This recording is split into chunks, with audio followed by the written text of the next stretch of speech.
Hello everyone, welcome to my YouTube channel. I am Neha, your educator for economics subject.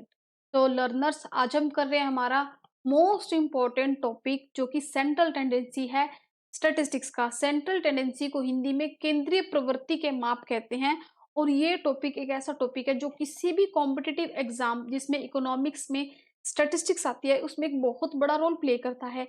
चाहे आप estate की बात करो, HPSC की, आरपीएससी की, यूपी टेट, कोई भी जो स्टेट लेवल का पीजीटी का एग्जाम है या फिर यूजीसी नेट की बात करें, उसमें भी ये टॉपिक बहुत इंपॉर्टेंटली पूछा जाता है। और आज इसका हम प्रैक्टिस क्लास करेंगे। इसके most expected even most important questions को आज हम डिस्कस करेंगे। ये हमारी फिफ्थ क्लास है स्टैटिस्टिक्स की सीरीज की। ऑलरेडी हम types of data, data collection, data presentation पर 4 क्लासेस कर चुके हैं जिसमें हमने उनसे रिलेटेड सभी इंपॉर्टेंट एमसीक्यू को डिस्कस कर लिया है और ये आज की हमारी फिफ्थ क्लास है। ठीक है, देखो भाई, करते हैं आज की क्लास को स्टार्ट।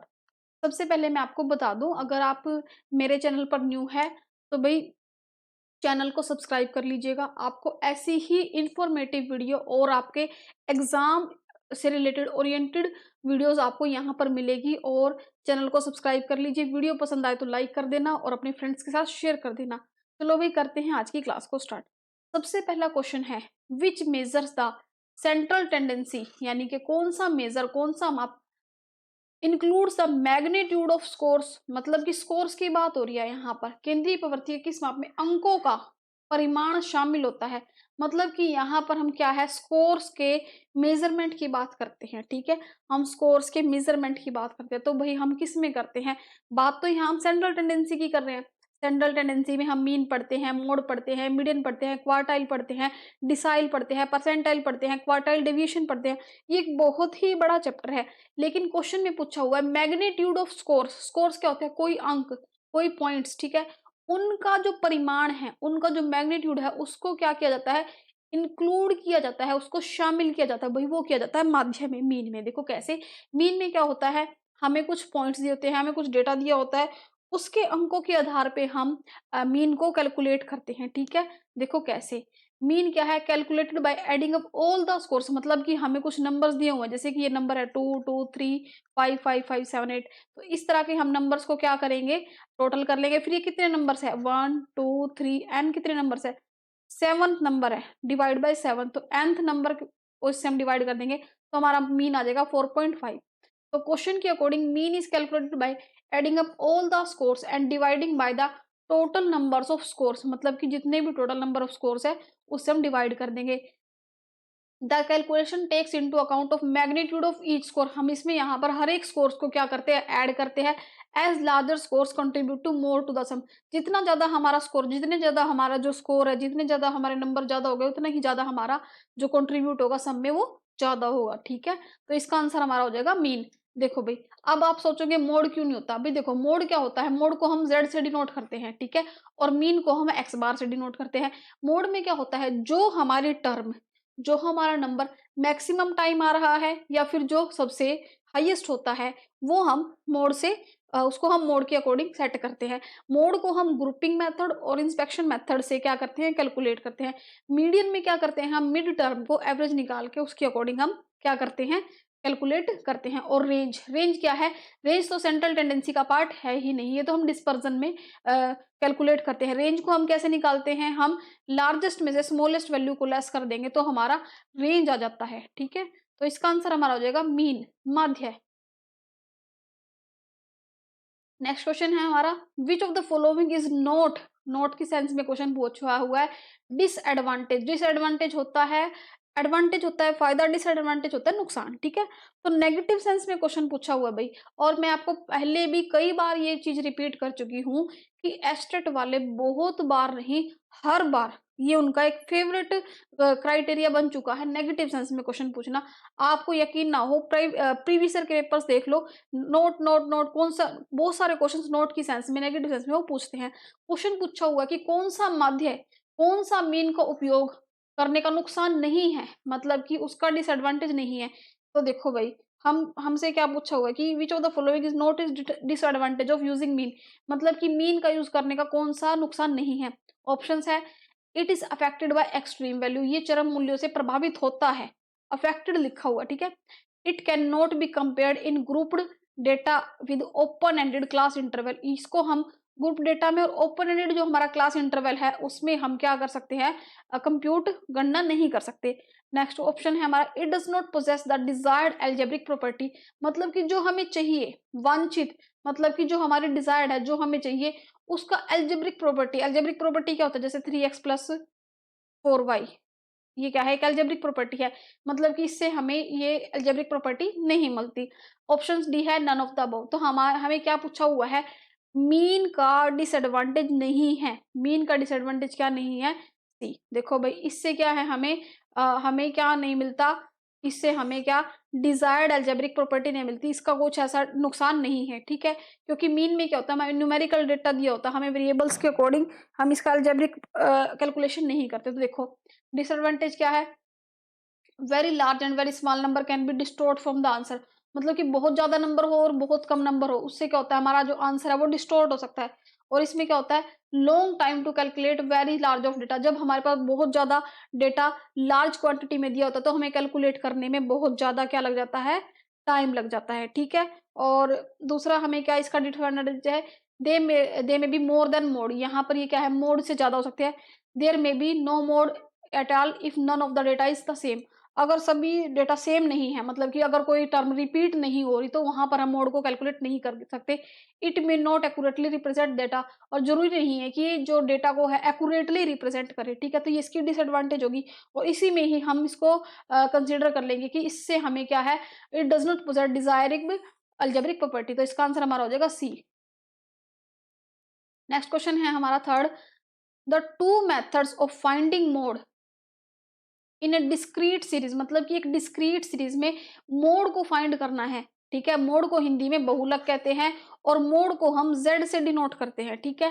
तो मोड को भाई आप ध्यान रखना, ये क्वेश्चन पिछले 2-3 बार एस्टेट में रिपीट हो चुका है।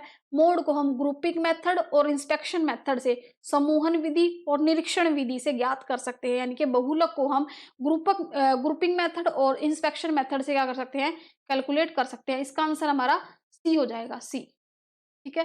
देखो भाई, ग्रुपिंग मेथड है, ये ग्रुपिंग टेबल है और फिर इसको हमने क्या कर दिया, इंस्पेक्ट कर दिया, इस तरह से हमने प्लॉट कर दिया। यहाँ पर हम ग्रुप्स की फॉर्म में इसको क्या करेंगे, मोड को हम यहाँ फाइंड आउट कर लेंगे, ठीक है। इसका आंसर ये हो जाएगा grouping method and inspection method.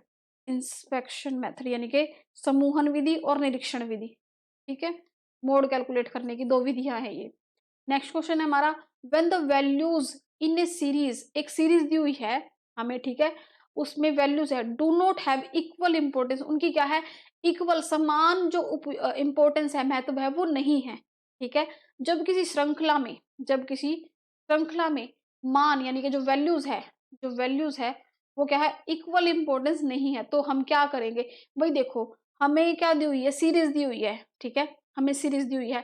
तो भाई सीरीज में क्या है, हमें इक्वल इंपॉर्टेंस नहीं दी है, मतलब कि इक्वल डेटा नहीं है दोनों का, ठीक है। तो यहाँ पर हम कैसे निकालेंगे, उसको हम वेटेड कर देंगे, तो हम क्या करेंगे, उसका हमारा एक्यूरेट आंसर आ जाएगा, ठीक है। तो हम वेटेड मीन उसको कैलकुलेट कर लेंगे। इसका आंसर हमारा हो जाएगा बी, वेटेड मीन, माध्य भारित माध्य, ठीक है। इसका आंसर हमारा हो जाएगा बी, वेटेड मीन, ठीक है। नेक्स्ट क्वेश्चन हमारा, to calculate the median. Median की बात हो रही है। मीडियन को हिंदी में माध्यिका भी कहते हैं और कई जगह इसको मझला भी लिखा होता है। मीडियन को हम एम से डिनोट करते हैं, ठीक है। मीडियन को हम एम से डिनोट करते हैं। तो हम जब मीडियन कैलकुलेट करते हैं, माध्यिका कैलकुलेट करते हैं, तो उसके लिए हमें सभी जो हमें आइटम्स दी होती है सीरीज की, उसको हम क्या करते हैं, हम क्वेश्चन के अकॉर्डिंग देखते हैं कि क्वेश्चन में क्या दिया हुआ है, जो नंबर्स है, जो हमें डेटा दिया हुआ है वो किस फॉर्म में दिया हुआ है। तो हम उसको या तो असेंडिंग ऑर्डर में कन्वर्ट करते हैं या फिर हम उसको डिसेंडिंग ऑर्डर में कन्वर्ट करते हैं, ठीक है। तो मीडियन के अकॉर्डिंग हम अपने डेटा को असेंडिंग और डिसेंडिंग दोनों ऑर्डर्स में क्या कर सकते हैं, अरेंज कर सकते हैं। इसका आंसर हमारा हो जाएगा सी, अरेंजिंग इन असेंडिंग ऑर्डर और डिसेंडिंग ऑर्डर, ठीक है। नेक्स्ट क्वेश्चन हमारा, मोड रेफर्स टू। मोड की बात हो रही है, मोड को हिंदी में हम बोलते हैं बहुलक, ठीक है। मोड को हिंदी में हम बोलते हैं बहुलक, ठीक है। और मोड को हम किससे डिनोट करते हैं, मोड को हम z से डिनोट करते हैं, ठीक है।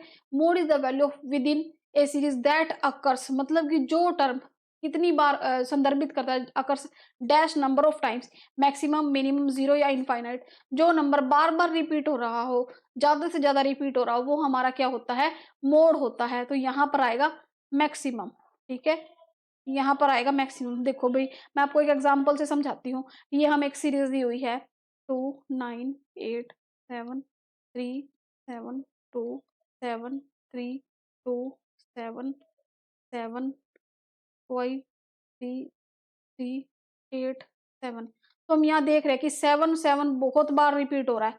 7 जो टर्म है हमारी कितनी बार रिपीट हो रही है। ठीक है, तो यहाँ पर हमारा मोड हो जाएगा 7, क्योंकि ये क्या हो रहा है, मैक्सिमम टाइम रिपीट हो रहा है। ठीक है, तो हमारा मोड हो जाएगा 7।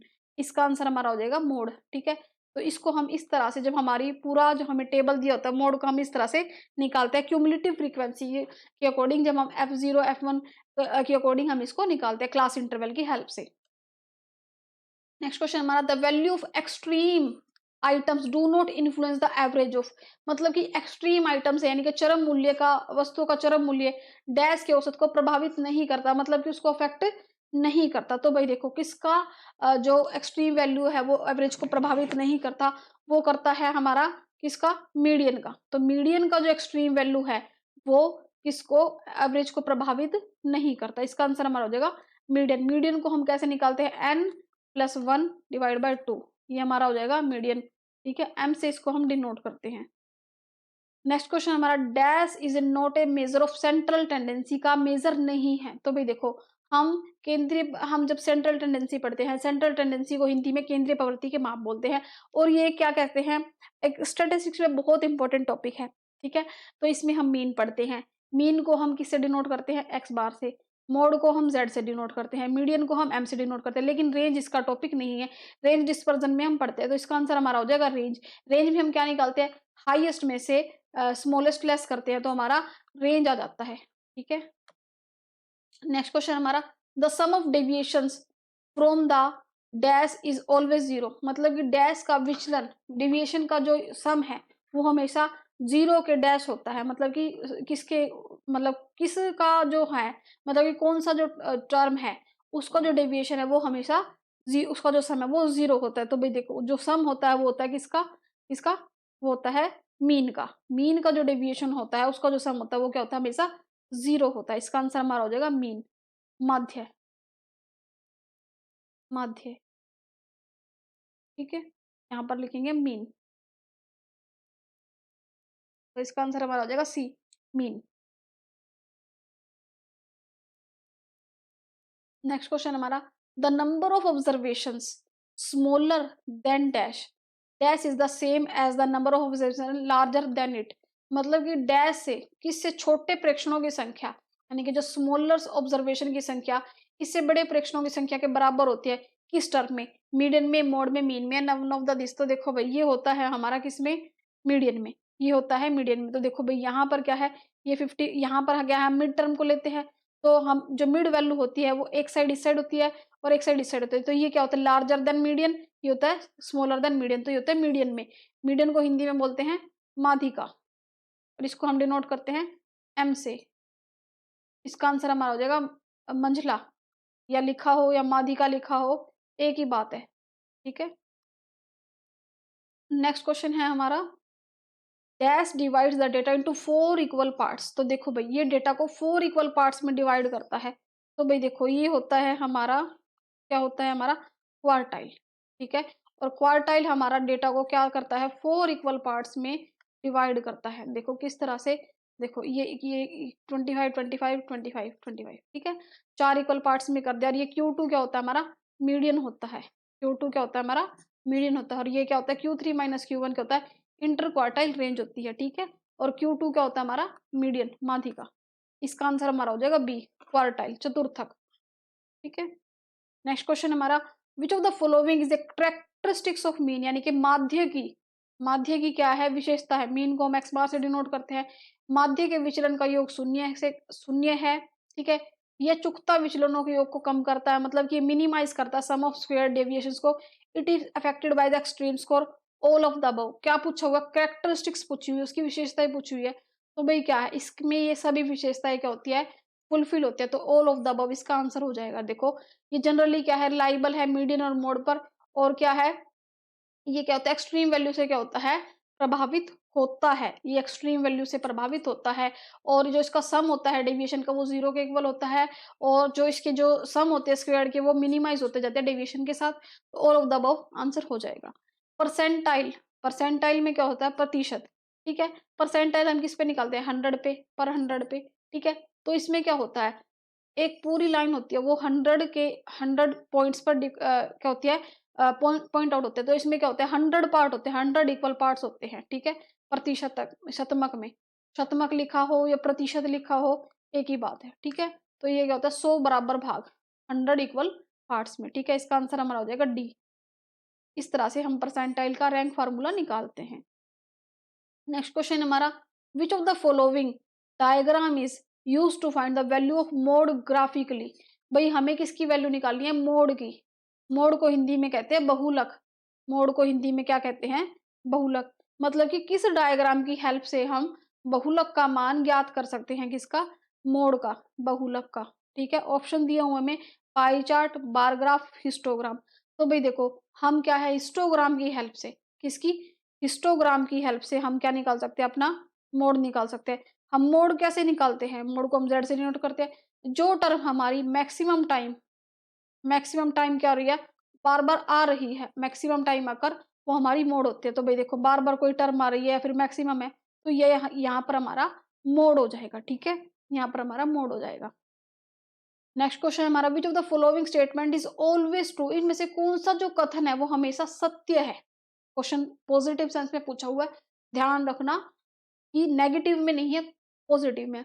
ऑप्शंस है, the mean has an effect on extreme score. जो मीन है वो अफेक्ट करता है एक्सट्रीम स्कोर से, ठीक है। The median has an effect on extreme score. तो मीडियन जो है वो भी एक्सट्रीम स्कोर से इफेक्ट करता है। Extreme scores have an effect on mean. Extreme scores mean को प्रभावित करते हैं और extreme scores have an effect on median. तो इसका आंसर हमारा हो जाएगा सी। मतलब कि एक्सट्रीम स्कोर किसको प्रभावित करते हैं, मीन को। एक्सट्रीम स्कोर्स किसको प्रभावित करते हैं, मीन को। इसका आंसर हमारा हो जाएगा सी, ठीक है। Extreme scores can greatly affect mean. In example, mean is 16 but there is only score are is greater than 16 the 40, ठीक है। तो एक्सट्रीम स्कोर्स क्या हो जाएंगे, बट हाई और low can be affect the mean. जो अगर हाई है या लो है वो अफेक्ट करेगा हमारे माध्य को, ठीक है। नेक्स्ट क्वेश्चन हमारा, while computing the arithmetic mean. जब हम अर्थमेटिक मीन, जिसको हम एम से डिनोट करते हैं, उसको हम कंप्यूट कर रहे हैं, उसकी गणना कर रहे हैं। Mean frequency distribution, the each value of class is considered equal. तो भाई देखो, आवर्ती वितरण, क्लास वितरण, क्लास डिस्ट्रीब्यूशन क्या होता है, आवर्ती वितरण में अंक गणितीय माध्य की गणना करते समय एक वर्ग के प्रत्येक मान को इसके बराबर माना जाएगा। किसके बराबर माना जाएगा भाई, हम उसमें मानते हैं, हम क्लास इंटरवल लेते हैं तो उसके बराबर माना जाएगा, किसके, लोअर लिमिट के, किसके, लोअर लिमिट के, ठीक है। तो हम L1 भी लेते हैं इस तरह से, तो वो हमारी होती है लोअर वन, लोअर लिमिट, ठीक है। तो इसका आंसर हमारा हो जाएगा बी। इसका आंसर हमारा हो जाएगा बी। नेक्स्ट क्वेश्चन हमारा, the total of all observation divided by the number of observation is called. मतलब कि जो टोटल है, जितनी भी हमें ऑब्जर्वेशन दी हुई है, जैसे डेटा दिया 2 4 6 1 3, जो भी है समथिंग, उसको हम कितने से डिवाइड करेंगे, जितने नंबर्स उससे, तो इसको हम क्या कहेंगे, इसको हम कहेंगे अर्थमेटिक मीन। अर्थमेटिक मीन में क्या होता है, जो भी हमें गिवन नंबर्स होते हैं, उसको जितने नंबर्स होते हैं सम के साथ हम डिवाइड कर देते हैं, वो हमारा आ जाता है अर्थमेटिक मीन, ठीक है। नेक्स्ट क्वेश्चन है हमारा, द पॉपुलेशन मीन, किसकी बात हो रही है, पॉपुलेशन मीन इज कॉल्ड, जनसंख्या माध्य डैश कहलाती है, discrete variable, continuous variable, parameter या सैम्पलिंग यूनिट। तो भाई देखो, किसकी बात हो रही है, हम पॉपुलेशन की बात करें, और पॉपुलेशन मीन एक बहुत बड़े लेवल का क्या है, डेटा है। तो इसको, इसमें हम इसको हम कहेंगे क्या, इसको हम कहेंगे पैरामीटर। बहुत बड़े लेवल पर हम इसकी कैलकुलेशन करते हैं, ठीक है। तो इसका आंसर हमारा हो जाएगा parameter. If you are taking about a parameter, you are talking about whole population. अगर आप पैरामीटर को ले रहे हो तो आप पूरी पॉपुलेशन की बात कर रहे हो, और अगर आप स्टैटिक की बात कर रहे हो तो आप सैंपल ले रहे हो पॉपुलेशन का। लेकिन इसमें हम क्या है, होल पॉपुलेशन की बात करें, तो इसका आंसर हमारा हो जाएगा पैरामीटर। नेक्स्ट क्वेश्चन हमारा, scores that differs greatly from the measure of central tendency और कॉल्ड, मतलब कि वे अंक जो केंद्रीय प्रवृत्ति के मापों से अत्यधिक भिन्न है, मतलब कि बहुत ज्यादा क्या है, डिफरेंट है, अलग है, वे क्या कहलाते हैं। तो भाई देखो, जो स्कोर्स मतलब कि सेंट्रल टेंडेंसी के जो मेजर है उससे अलग है, उससे अलग है, उससे बिल्कुल ही अलग है, डिफरेंटली ग्रेट, बहुत ज्यादा अलग है, वो स्कोर क्या कहलाएंगे, raw score, best score, extreme score या जेड स्कोर। तो भाई वो स्कोर्स कहलाएंगे क्या, एक्सट्रीम स्कोर्स, वो स्कोर्स कहलाएंगे एक्सट्रीम स्कोर्स, ठीक है। तो भाई देखो, ये हमारा मीन होता है, तो यहाँ पर जो ये होते हैं ये हमारे एक्सट्रीम स्कोर्स होते हैं, ये वाले ये होते हैं हमारे एक्सट्रीम स्कोर। नेक्स्ट क्वेश्चन हमारा, the total of all observation divided by the number of observation is called, मतलब कि जो हमारे पास सभी प्रेक्षणों के योग देने पर जितने भी हमारे पास सभी टोटल्स है, ठीक है, सभी ऑब्जर्वेशन है, उसको हम सम कर देंगे, उसको जोड़ देंगे, और कितने वो है, कितनी भी उनके डिजिट्स है, उससे हम डिवाइड कर देंगे, तो हमारा क्या आ जाएगा, हमारा आ जाएगा अर्थमेटिक मीन, ठीक है। ये सम इतने नंबर, ये हो जाएगा हमारा अर्थमेटिक मीन, ठीक है। तो ये हो जाएगा हमारा आंसर का फर्स्ट। वही आज की ये हमारी क्लास होती है कंप्लीट। आई होप आपको ये अच्छी लगी होगी। मिलते हैं नेक्स्ट क्लास में। और भैया अगर आप चैनल पर न्यू है तो प्लीज़ चैनल को सब्सक्राइब कर लीजिएगा। वीडियो पसंद आए तो लाइक कर देना और कमेंट में बता देना आपको क्लास कैसी लगी, और अपने फ्रेंड्स के साथ शेयर कर देना। मिलते हैं नेक्स्ट क्लास में। Thank you so much.